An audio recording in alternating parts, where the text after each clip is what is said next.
You have seen Trash Taste, but what about how a Trash Taste episode is made? That's what we're gonna explore today. I woke up way too late for this. This is Kai, the man behind Trash Taste. He got here at 10 AM to set everything up. The setup includes turning on the lights in the studio, setting on the AC because it's incredibly cold inside as the boys haven't been recording in the studio for like a month, putting up gamer subs because you gotta make the cache somehow, checking the SD cards, setting up the PCs for recording, and probably a ton of other stuff which I wasn't able to look deeper into since I arrived at 11, which is the time when the talent usually arrives. Hello. Hello! So is that all you pretty much prepare? Take the SD cards out? And the sponsor items. So at the moment, the Game Subs cups, and then the back screen, and the screen recording. And then it's pretty much just audio checking.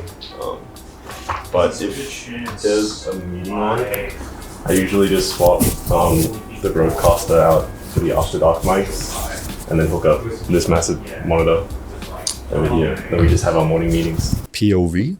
You're a guest at Trash Taste. Fighting that dragon that can only be defeated by racism. Once they've arrived at around 11:30, if you're wondering, then Joey got there first, then Garn, then Connor.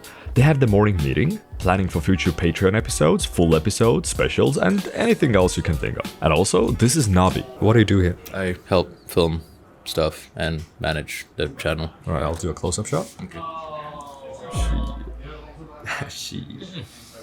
Bro, if this footage was in focus, I'd be in deep trouble. Basically, you guys would be given topics about and then talk about like whether more in there or now. Once the meeting is done, they can get to the good stuff, recording an episode. Definitely, I'll be very happy. So like, yeah, you go in this cabin where you basically sleep like #1 hiking fan, and then I'm like, when we're entering 2-day territory, I'm like, hold on, fuck you, fuck you, you piece of shit.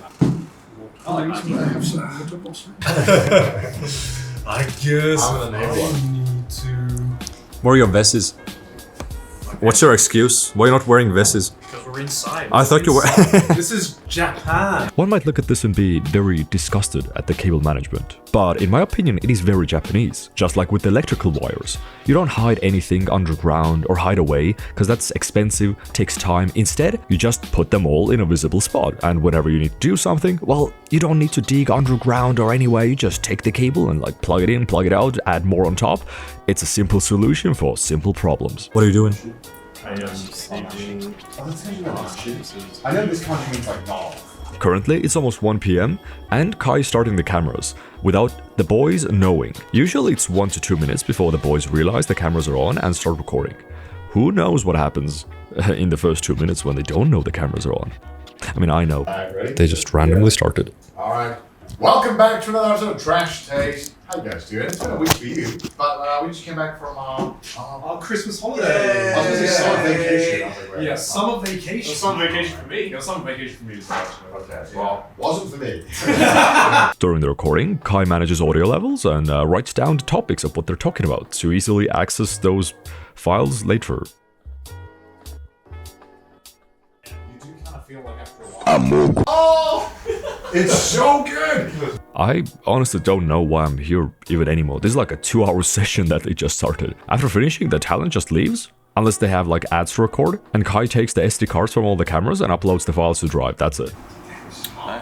So this was the studio tour. Nothing too special, nothing too much to show, mostly because it's doxing them, but also they've kind of streamlined everything. So I don't think there's any signs here, so this should be fine. I know you commented about Joey's place, oh, don't dox him and stuff, and alright. But now, let's talk about food. Some of you have commented, asking about what places I'd recommend to eat at, like what are my favorite restaurants in Tokyo, in Japan. And the thing is, I don't really have any. Food for me is nice, but it's not the main attraction.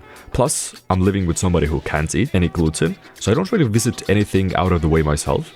And I haven't found any overall insanely good places that I feel like I have to recommend. Most of the places that we visit are just yakiniku places since it's just meat and sushi. And I don't really go out that much by myself. So the food discovery has been pretty mid. There is this place in Asakusa, Fleur de Sarrasin, where it's nice buckwheat pancakes, like a fusion of France and Japan, like the best of both worlds, that I would love to highly recommend. And also a yakiniku place, which is insanely good, the best in Tokyo, but I also kind of want to visit it in the future without the tourist being there and taking all my spots. So that'll be my one piece that you have to search for yourself.